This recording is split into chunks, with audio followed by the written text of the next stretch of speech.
this episode of In the Fight. With the revolution winding down, the people of Libya face a brighter future. The National Guard provides aid to those whose lives were devastated by Hurricane Irene. Soldiers prepare for imminent attacks on their outpost. Operation Continuing Promise brings help and hope to the people of Haiti. And a soldier looks to prove herself despite the odds.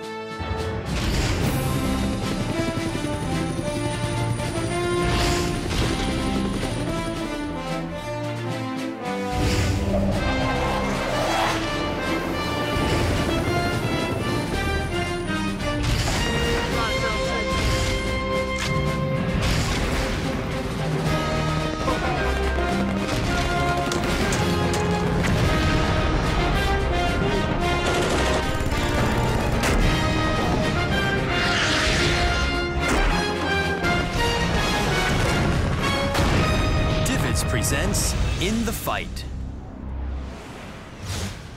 This year, the Arab Spring has toppled regimes throughout Northern Africa and the Middle East. With attention focused on Libya from NATO, pro-Gaddafi forces are on the run. As the revolution begins to wind down, life is starting to return to normal. NATO Channel correspondent William Bonnet took to the streets to ask the people about life in a new Libya. Despite some remaining pockets of the former regime and the need for NATO to continue its mission of protection, life in Tripoli is coming back to normal. There are still some problems to face, and the lack of running water in the city has been a big problem. Like last week, we don't have water around Tripoli, but this week, yeah, we do have water, so all the families, they back to the Tripoli, so it's getting better, you know, day by day, we're getting better, you know. There are other key areas of infrastructure which still need to be addressed, the financial and banking system for one. I asked these people if they felt the situation was improving in Tripoli. We are very happy now with the country becoming, the life is becoming normal. Of course it will become gradually, not really quickly, gradually, and we will accept that. The shops are opening. It is getting more calm, it is getting more safety, about the safety. It is getting better, I think. It is kind of dangerous though. I mean, like, wherever you go, you still see those guys with guns and everywhere. So they feel things are getting better, but raise a very interesting point about disarmament, a similar view held by others. And now just we want to talk all weapons from young people, from normal people. Everybody here, they don't have permission and license for weapons. But with all the celebration, one struggles to see the Libyan people worrying about anything right now. You know Gaddafi, what he did for us the last 24 years, 42 years, he destroyed the whole system of our life. He destroyed everything. You know, the health, the thinking, the way of thinking, the learning, schooling, everything is down, everything is down. But now we are going to rebuild our country. This is the NATO channel reporting from Tripoli. Delivering aid to remote villages throughout Afghanistan is extremely difficult and dangerous. Army Sergeant Elwin Lovelace shows us how U.S. and Afghan soldiers work together to escort a convoy of much-needed supplies. In an effort to support the local citizens in the Nuristan province, soldiers of Alpha Company 235 and coalition partners worked together in a humanitarian mission in which over 200 vehicles participated to bring much-needed supplies to the local citizens of Perun, the capital city of Nuristan. The mission not only helps the locals, but also benefits the Afghan National Army and uniformed police as well. The overall purposes of trying to work alongside our Afghan partners, kind of build their confidence, try to build their capabilities, show them what they're capable of doing. The ANA and AUP demonstrated those capabilities with the support of U.S. forces on the ground and in the air, despite the occasional sniper fire that coalition forces quickly quelled. Coalition forces came here not to take the place of local forces, but to support them. We're basically here just to back them up and try to give a little more oomph to governmental power. Lieutenant Simmons also said that this will allow the safe passage of the convoy. Army Sergeant Elwin Lovelace, Kunar Province, Afghanistan. The dual mission of the National Guard places them in a combat zone when called to active service and in homeland disaster response when at home. In the aftermath of Hurricane Irene, National Guard members found themselves heading to Vermont. Army Staff Sergeant Monet Westlack files this report. Hurricane Irene ripped through Vermont, crumbling roads, toppling houses, and shattering lives. I had a full-on raging river through my home. I thought that it would only be 2 feet of water, so that's what I was hoping.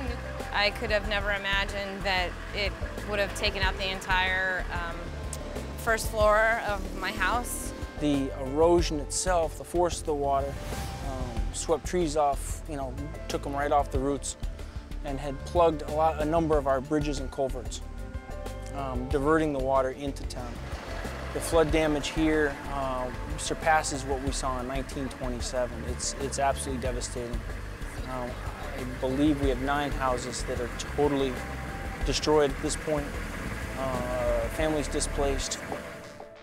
Today, the sounds of tractors, backhoes, heavy equipment transport systems, and chainsaws ring through the mountainside as National Guard members from several states, led by the Vermont National Guard's Task Force Green Mountain Spirit, assist local and federal authorities in repairing the damage and devastation left in the wake of the storm. We fill in behind the other state agencies like BEMA or the Agency of Transportation, so we take all our missioning from them. Communities have come together to take care of their own, partnering with Guard members to accomplish the mission of repairing damaged roads and ensuring critical supplies are delivered to those in need. I'm not quite sure when the National Guard got here, but when it did, we were able to get a lot of supplies.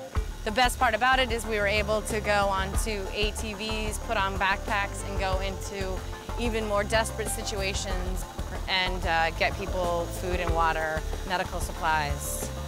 To actually see the National Guard roll down through here this morning with a 20 to 30 truck convoy was huge.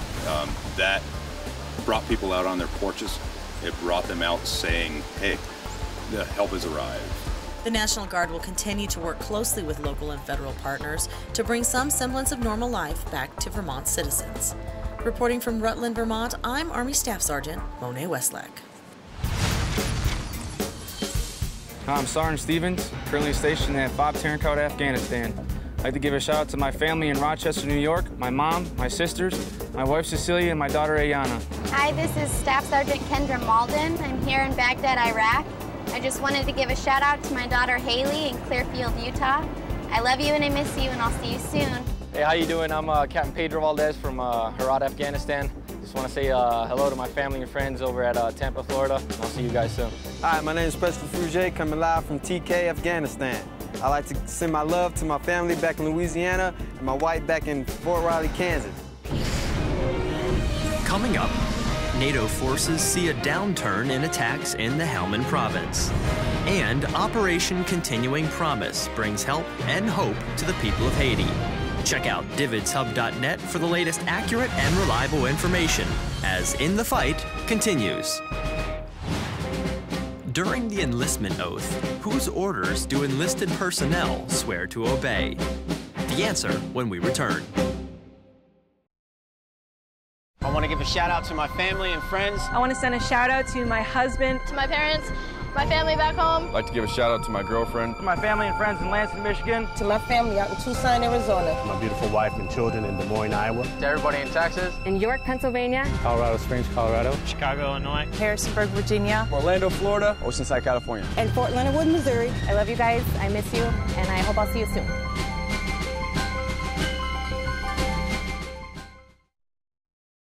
With the new Military 24/7 app from Divots, you turn your favorite mobile device into a window to the front lines.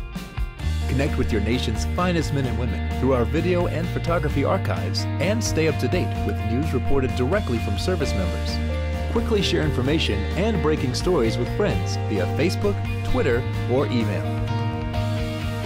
News, photos, video. Your military 24/7.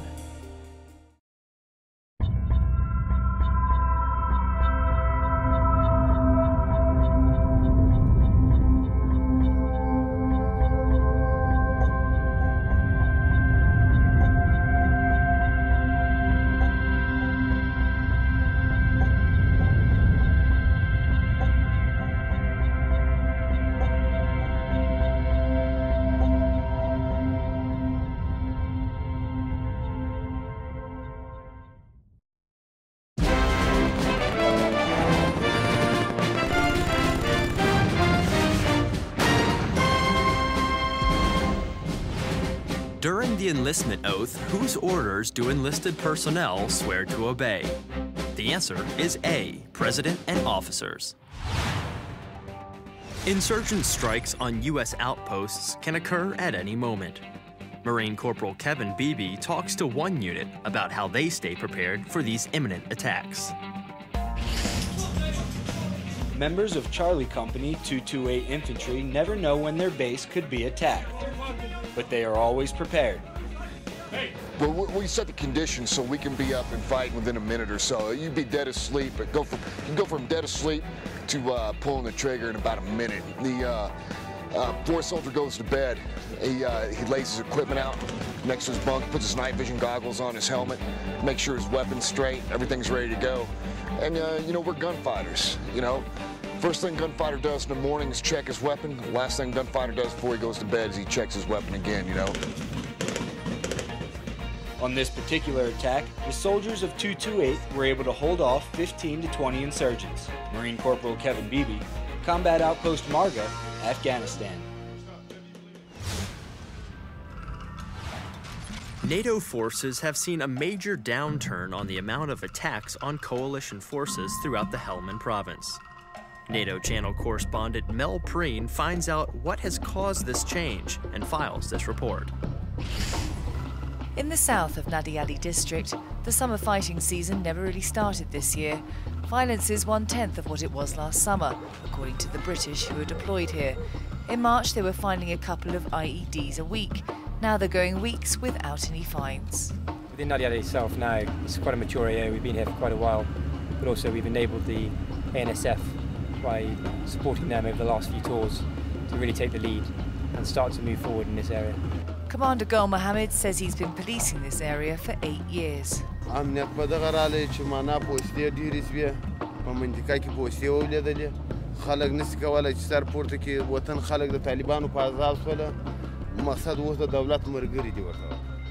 There's a strong police presence in the south of Nadiali.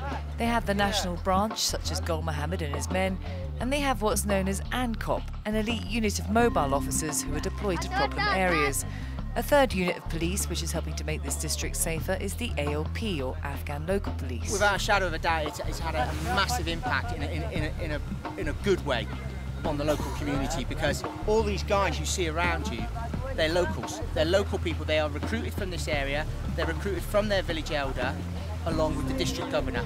So it's all the local people coming together, working together to provide an answer for peace within their area. The ALP commander used to be a truck driver, but felt so strongly against the Taliban, he decided to change jobs.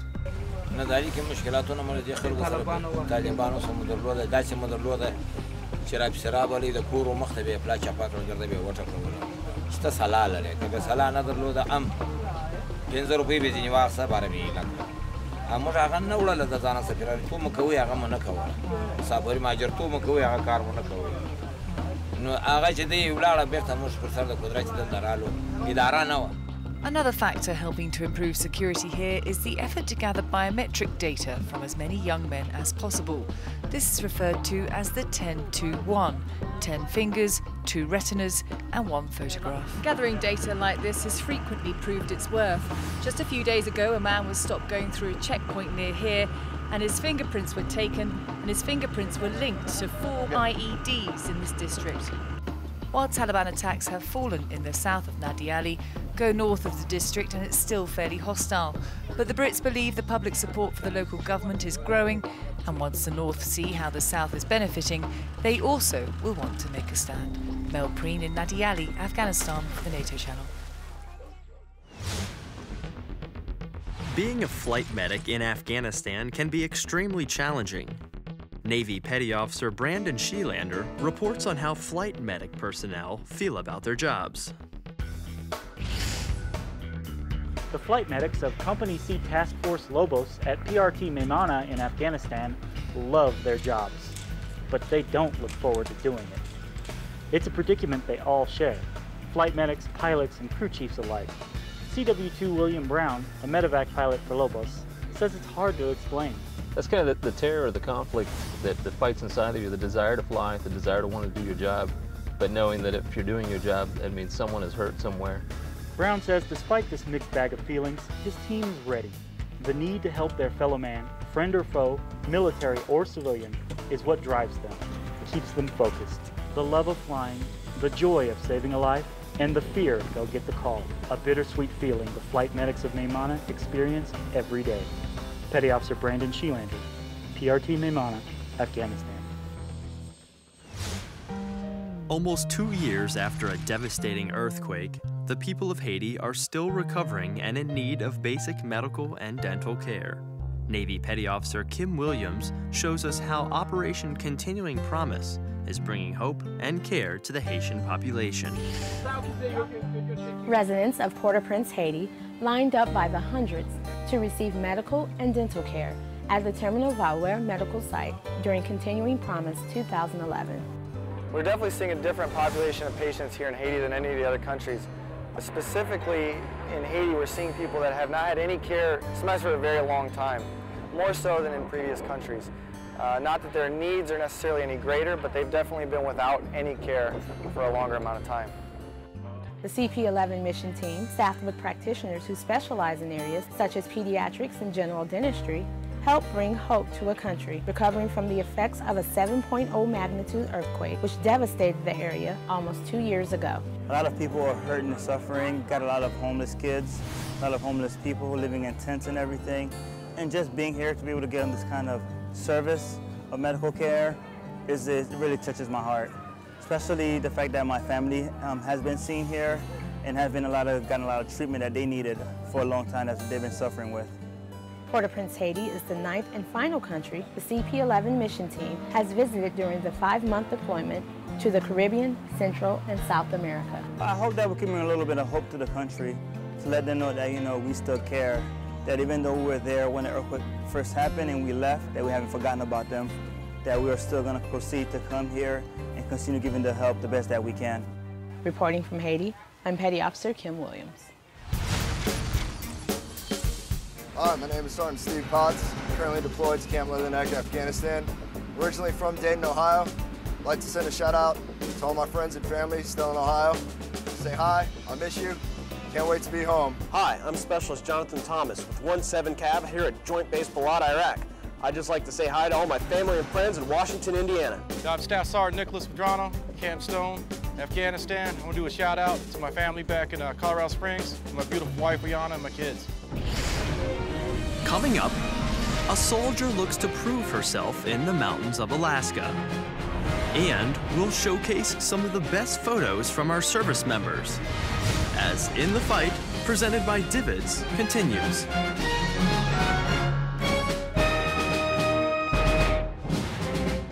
What do U.S. Navy sailors affectionately call their round white caps?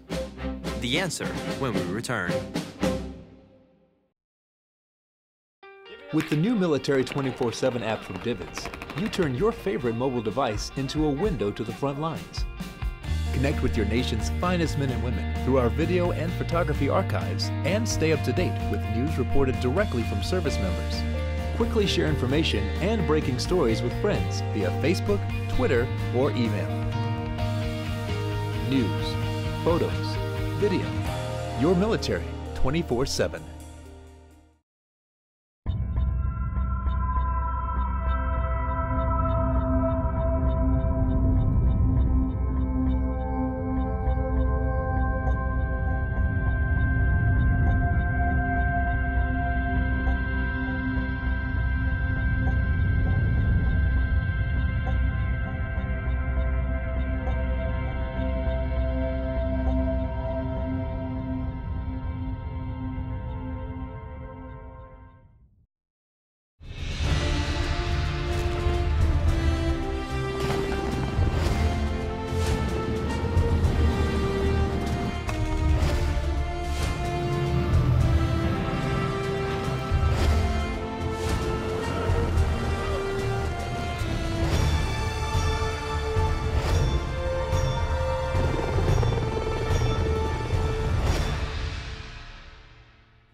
What do U.S. Navy sailors affectionately call their round white caps?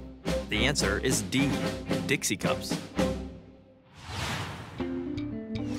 One of the missions of the Army Reserve is to ensure that soldiers are trained at the highest level in order to support the Army on any air, sea, or land mission. Army Staff Sergeant Brian Toll gives us an inside look at what this training entails.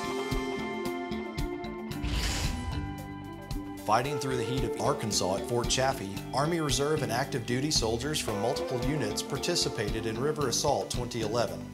The 2-week training exercise was organized and led by the 412th Theater Engineer Command, headquartered in Vicksburg, Mississippi.